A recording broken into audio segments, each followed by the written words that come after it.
And now it's time to talk hoops with Zack Tawatari and tonight's special guest, Kris Gardner from the Houston Roundball Review. Kris, always good to see you, and I imagine best time of the year for you. I love March basketball, March Madness, and it's my birthday month too. Oh, birthday month he just dropped, huh? Woo, all right. Tonight's topics, guys, have multiple choice answers, and they're over here on the big board. So let's go over here. The answers will be either agree, disagree, or need more information. So, our first question is this. Kelvin Sampson. This is Kelvin Sampson's best prepared team for the NCAA tournament. Agree, disagree, or you need more information, Kris? I'm going to be different. I think I'm going to say I need more Really? information. Wow. Why? Because Okay. I don't like the word prepared. I think Coach Sampson's always got his team prepared. Oh. I think this is their best offensive Found a way team. around it. Yes, so best offensive team. Beats you outside, inside, middle game as well.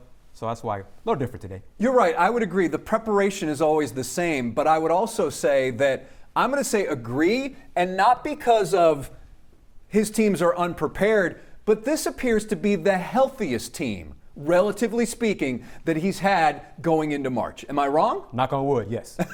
Yes. Zach, where do you stand? I'm also going to say agree, and it's not necessarily from anything you can point to statistically. This team is very similar, both offensively and defensively, to last year's team, but there just seems to be more flow on the offensive side of the ball. Is it possible that's because they have some more playmakers or shooters, or is it just one more year for most of these guys? Well, Milos Uzan makes a big difference. Clearly, he's a different kind of player than Jamal Shead. I think he's a better three-point shooter than Jamal Shead as well. And he can finish around the rim a little bit better than Jamal Shead, too. Okay, all right. Well, now let's go to our next one. Let's go NBA now. NBA with the Rockets. The Rockets' most valuable player this season is a different player than the one you would have chosen before the season. Agree, disagree, or need more information? Kris, go first again. I definitely agree on this one. Okay. Before the season, I would have said Alperen Şengün all day, every day. Yep. Now it's Amin Thompson, in my opinion, without a doubt. All right. Zack? Yeah, this one's easy, Jason. I think we're all going to have similar thoughts. Thinking it was Alperen Şengün before the year started. Now Amin Thompson appears to be the face of the future for this Rockets team. Okay, I'm going to say I agree, but based on the way the Rockets have been playing or not been playing of late, I would definitely have said Alperen Şengün before the season. Is it wrong for me to say Fred VanVleet is the most valuable player on this team, given how they've played in his absence? Well, I agree. From that definition of value, for sure, because without Fred, the Rockets' offense struggles mightily. Yes. Yes. And then amen is, well, amen's amen. All right, so let's move on again. Next up is this. The SEC, is it the most battle-tested conference in college basketball? You see them all. So is it the most battle-tested, the SEC? Agree, disagree, or you need more information? Definitely agreeing with this one. Ooh. Yes, you got Auburn, Alabama, Florida, Kentucky, Missouri, Texas A&M, on and on. Definitely the best battle-tested for sure. I'm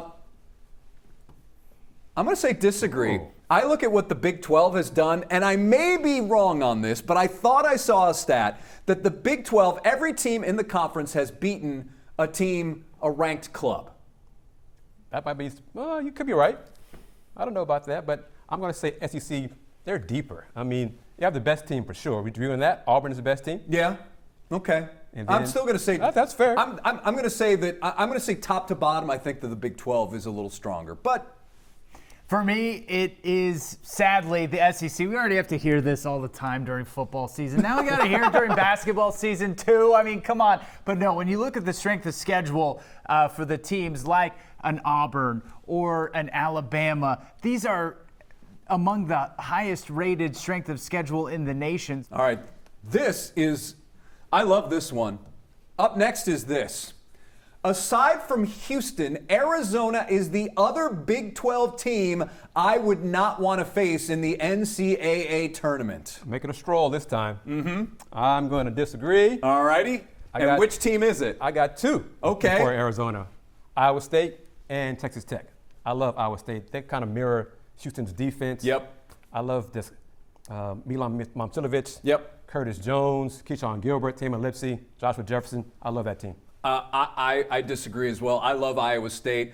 When Kelvin Sampson talks about Iowa State, you can tell how much he really likes that club and their length. Yes. They are big. They are big. And if they are clicking, they will be a very, very difficult out in the NCAA tournament. Zach? Yeah, I also disagree. Maybe you can check that off for me over there. You can walk over here. All right.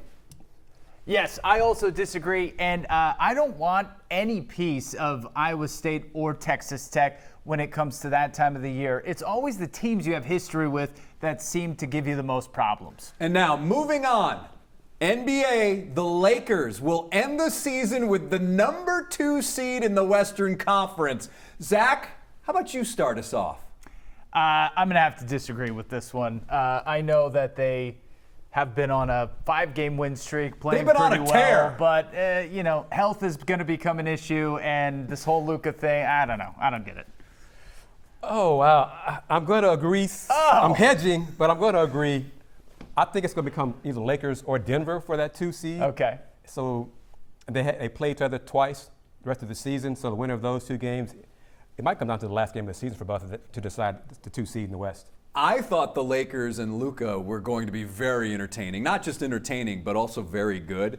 But at this point, I'm going to go in the middle. I think I need more information because there is still quite a bit of season left.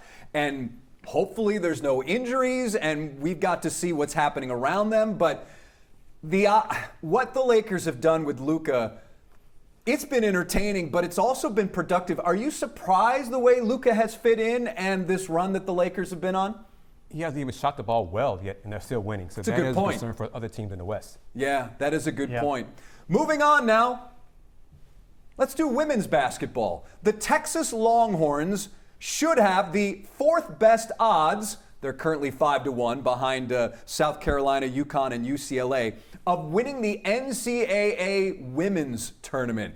They are 5-1 odds. Should they be in that position? Agree, disagree, or need more information? Wow. My answer kind of is hedging here because I'm going to disagree. Really? But I'm going to disagree with the 4 that you mentioned. One of the 4. I think USC should be ahead of UCLA. USC? Yes. Southern California, I think that's how the NCAA wants to term it, but yes. So Longhorns are among that 4, so they're better than UCLA. Better odds, in my opinion. Zach? Yeah, I'm going to say that I need more information, but I do agree with Kris. I mean, we saw the way that SC beat UCLA. They have Juju Watkins. She's a fantastic player. And I also think that Texas is a very good team, a very deep team. They play very well together. So for me, they're at worst number 3. I'm going to say need more information as well. The conference tournament typically can mean one thing or another thing for a school. Yeah. And I know momentum is overrated, but if Texas was to, say, lose earlier in their conference tournament, which I don't expect them to do, that could certainly change things for me. So right now, I'm at need more information. As we roll on here on Sports Extra with Kris Gardner from Houston Roundball Review, Rodney Terry, head coach of the Longhorns, will he be the coach of the Texas Longhorns for at least one more season? In other words, is he on the hot seat? Will he be there for more than one more season? He's on the hot seat. So for that part, I'll say he's on the hot seat for sure. The buyout, we're talking Longhorn. Longhorns have money more than God. Yes. So the buyout, 3 years left, is like $9 million. It would not shock me if they decided to move in a different direction. When? I'm going to say if they flame out in tournament, SEC tournament, he's done. He's done this year. He's done this year. Wow, that's not a long time. Zach? Yeah, so I agree with Kris that he is not going to have more than a year. So I'm going to disagree with the question, but agree with what Kris was just saying, that if they flame out in the tournament, he takes over as the interim head coach, does a great job. They end up winning the Big 12 at that point, but it's been disappointing since then, and the Texas fans are restless. We know that. I'm going to say need more information again. When you look at postseason basketball, a team can get hot. How many coaches have we seen on the hot seat and then their school rips off a great run in a conference tournament or the NCAA tournament, and that changes everything. So I'm going to say needs more information. One more to do. Let's do a bonus one. The most disappointing team in the top 25 this year, from the preseason top 25, what would be your most disappointing team? Oh, Kansas Jayhawks for sure. Jayhawks? No question about it, yeah. What about UConn? No, because UConn lost so much going to the pros. I'm going to still say Jayhawks. All right. That's not really an agree, disagree, or Yeah. needs more information. I agree with Kris. All right, everybody agrees with Kris. It is Kansas, and of course, those Kansas Jayhawks will be at Fertitta Center on Monday night to face the University of Houston. He is Kris Gardner from the Houston Roundball Review. Kris, thank you so much for playing Agree, Disagree, or Need More Information, and we look forward to seeing you again here on Sports My Extra. pleasure as always, guys.